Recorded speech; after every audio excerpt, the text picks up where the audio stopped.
আমিও ভালো আছি, কারণ আপনারা গল্প গল্পে কোডিং শিখছেন, এটা আমার জন্য পরম পাওয়া। তো আমরা মন্টিমনিকে পিএইচপি শেখাচ্ছিলাম, পিএইচপি শেখানোর বেসিক গুলো প্রায় অনেকটুকু শেষ করে ফেলেছি, আমরা অ্যারে শিখেছি তো, আর এবং আরো বেসিক কিছু কাজ শিখেছি। আজকে আমরা চলে এসেছি লুপে, লুপ নিয়ে কথা বলবো। লুপ লুপ লুপ লুপ আচ্ছা, লুপ কি? লুপ হচ্ছে বারবার একই কাজ করে যাওয়া। লুপ কি মন্টিমনি, তুমি যদি আমাকে জিজ্ঞেস করো লুপ কি, আমি বলবো যে লুপ হচ্ছে বারবার একই কাজ করে যাওয়া। আমি প্রায় দেখি তুমি একটি গান অসংখ্যবার শুনো, অর্থাৎ একটি গান রিপিট দিয়ে রাখো, যেটা হতেই থাকে হতেই থাকে হতেই থাকে, চলতে থাকে। এবং আমি এমনও শুনেছি তুমি একটি গান 100 বার শুনেছো। তুমি চিন্তা করতে পারো এখানে নিশ্চয়ই যে যেই সফটওয়্যারটিতে তুমি গান শুনছিলে সেখানে একটা লুপের ব্যবস্থা ছিল, যার ফলে তুমি একটি গান রিপিট দেওয়াতে সেটি বারবার বারবার বারবার বেজেই যাচ্ছিল। তো আসলে এইভাবে লুপ হচ্ছে একই কাজ বারবার করে যাওয়া। লুপ কত প্রকার? For loop, while loop, for each loop. অর্থাৎ লুপ হচ্ছে 3 প্রকার: for loop, while loop, for each loop. আমরা প্রত্যেকটা লুপ সম্বন্ধে জানবো প্রত্যেকটা আলাদা আলাদা টিউটোরিয়ালে। তার মানে হচ্ছে আমরা লুপ সম্বন্ধে আজকে একটু জানবো, এবং আজকে ফর লুপ নিয়ে আমাদের গল্পে গল্পে কোডিং শিখির এই পর্বটি হচ্ছে। তো সবাইকে স্বাগতম আবারও। চলে যাই আমরা কোডিং এ। আমাদেরকে যে কাজটি করতে হবে সেটা হচ্ছে এক্সপ্লোরে গিয়ে htdocs, মনিকা, এবং আমরা চলে এসেছি loop ডট পিএইচপি। এবার loop ডট পিএইচপিটা ওপেন করি।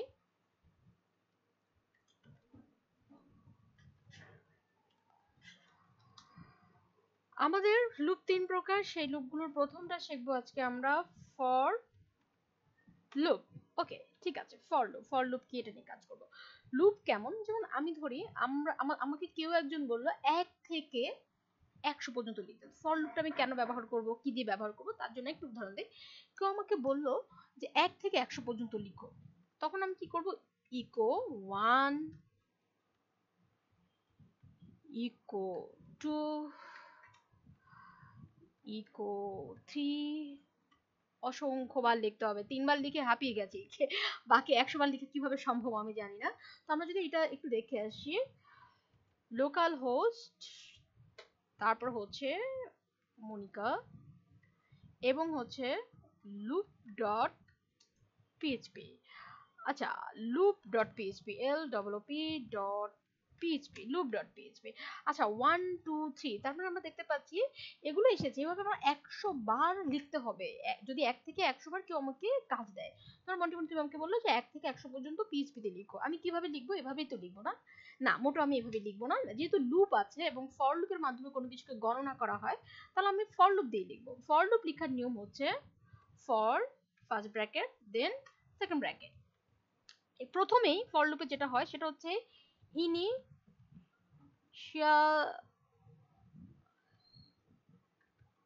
ইনিশিয়ালাইজেশন, আরম্ভ হয়, কোনো কিছুকে আরম্ভ করতে হয় এইখানে। তারপর হচ্ছে কন্ডিশন, তারপর হচ্ছে ইনক্রিমেন্ট অর, আমি জানি না ডিক্রিমেন্ট বানানো হয়েছে কিনা, ইনক্রিমেন্ট অর ডিক্রিমেন্ট। তার মানে ফর লুপের প্রথম ফার্স্ট ব্র্যাকেটের মধ্যে হচ্ছে যেটা হয় ইনিশিয়ালাইজেশন, কত থেকে আরম্ভ হবে। দ্বিতীয় হচ্ছে কন্ডিশন, কত থেকে কততে গিয়ে থামতে হবে। তৃতীয়ত হচ্ছে এটা ইনক্রিমেন্ট হবে না ডিক্রিমেন্ট হবে, বৃদ্ধি হবে না হ্রাস হবে। তো আমি এটাকে কমেন্ট করে রাখলাম, ঠিক আছে, আমাদের কাজের সুবিধার্থে। এবার মন্টিমনি আমরা 1 থেকে 100 পর্যন্ত লিখি ফর লুপ দিয়ে। For, first bracket, then second bracket. Okay, initialization, আরম্ভ করতে হবে। তুমি কিন্তু আমাকে বলেই দিয়েছো যে 1 থেকে 100 পর্যন্ত লিখতে হবে, অর্থাৎ 1 থেকে 100। তার মানে আমার আরম্ভ হচ্ছে কত থেকে? 1 থেকে। এই কথাটাই বলেছে ইনিশিয়ালাইজেশন, আরম্ভ হবে কত থেকে। আমি একটা ভ্যারিয়েবল নিলাম, আই নিলাম, ভ্যারিয়েবল নিলাম 1, অর্থাৎ আমার কত থেকে শুরু হবে? 1 থেকে 100 পর্যন্ত লিখতে হবে। খেয়াল রাখো, 1 থেকে 100।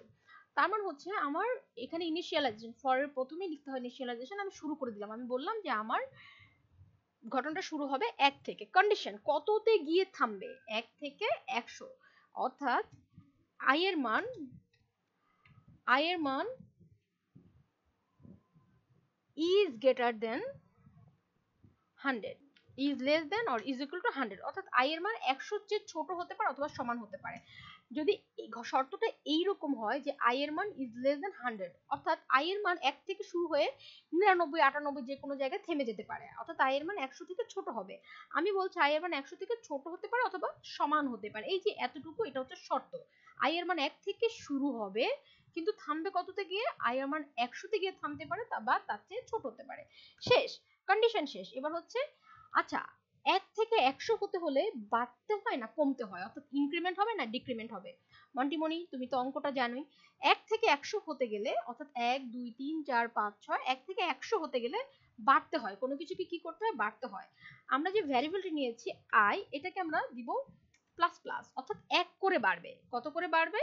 1 করে বাড়বে প্রতিবারে। তো এবার আমরা এটাকে ইকো করি। কাকে ইকো করব? আমরা এতটুকু মুছে দেই। এবার আমরা ইকো করব, ইকো কাকে?